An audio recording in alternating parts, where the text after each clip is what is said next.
కర్నూలు ప్రభుత్వ ఆసుపత్రిలో జరిగే మిడ్ క్యాబ్ అంటే ఒక చిన్న కోతతో చేసే హృదయ బైపాస్ సర్జరీ. ఖర్చులు వింటే ఎవరికైనా ఆశ్చర్యమే. అమెరికాలో అదే శస్త్రచికిత్సకు ఆసుపత్రి ఫీజు $1,96,000.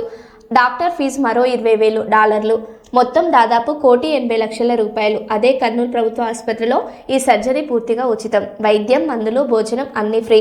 డాక్టర్ చింత ప్రభాకర్ రెడ్డి ఆధ్వర్యంలో ప్రభుత్వ వైద్యం మరోసారి తన గొప్పతనాన్ని చాటింది.